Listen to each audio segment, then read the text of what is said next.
You know, one of the great things we've learned at Garden Time is that there's a Red Pig label on the handle. It's going to last a lifetime. And I'm here with Bob Denman from Red Pig Tools. And you know, Bob, if it has this label, you've made it. That's right. Now, today we're going to be talking about cultivators. And we're going to take people through the steps of ones that you've made here. So let's just start with this one right here. Okay, this particular three-tine cultivator, which is a heavy-duty cultivator, first thing I did is cut a piece of stock, hammered a square on the end so that when you put the handle in, you have a square peg and a round hole. It isn't going to rotate. And because I'll put a rivet through, then it's locked in there, never going to come apart. Because that's the biggest problem with hand tools, Sure. is the handles coming off. Next thing I did was forge this center piece, putting a lozenge on this end.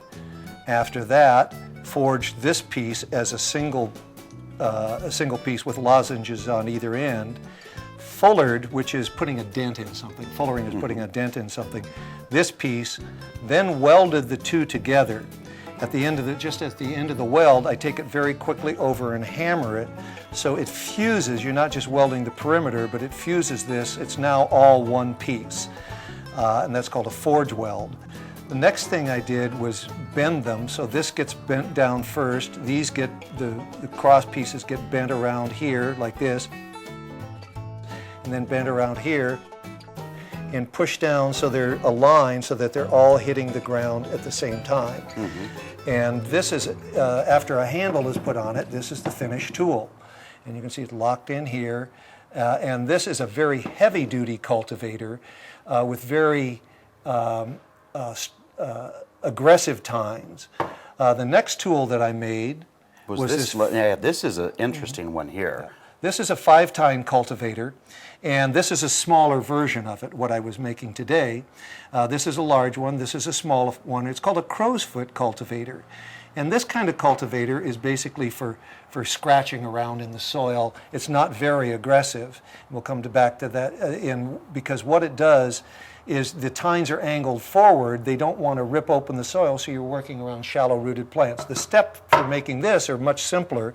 I basically forged the end of the shank into a square again, forged this into a flat round piece, cut 5 nails, then they're just common hardware store nails, cut them off, the heads off of them, welded them right here, and then again forged it down so that this is all now one piece. And when you get a handle on it, it'd be a bit smaller than this one, but would look pretty much like this. Well, you know, I think, first of all, it's always fascinating watching you work. It's something that I can't wrap my mind around how you do this, and you do it so well. And you do have several different kinds of cultivators in the sense of how many tines they have. Can you go over why we have the different tines? Sure. This is what's called a finger hoe. And it's a single-tine cultivator, and it's basically for getting in very narrow spaces. If you look at a landscaper's truck, often they'll have on a long pole a single-tine cultivator, and then a 3 or a 4-tine, which they use most of the time. And when they run into areas where the plants are spaced very closely, then this will get into that area. And this will actually work in deep to rip open the soil. Whenever you have a 2-tine cultivator, whether it's on a long pole or on a short handle, it's for working over row.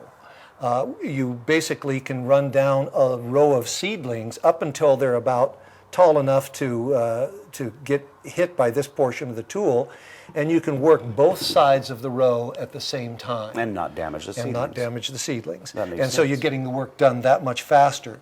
3-tine cultivators are either straight in a row or in a triangular arrangement like this.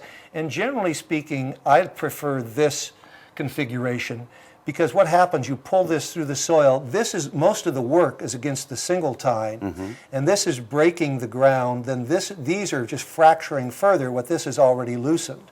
It's always much like the difference between a barge going through the water and a speedboat going through the water. The triangular arrangement is much easier to pull through. And then these cultivators, of course, when you get up to these 5-tine cultivators, with the tines angled forward instead of back in this direction, it's for basically cracking loose the soil, especially around shallow-rooted plants, such as roses and azaleas. We have feeder roots near the surface. Sure. You want to break up little emerging weeds, break the crust of the soil to keep moisture in the soil, and work in amendments, but without damaging the plants, it's actually more difficult to get this to go in very deep.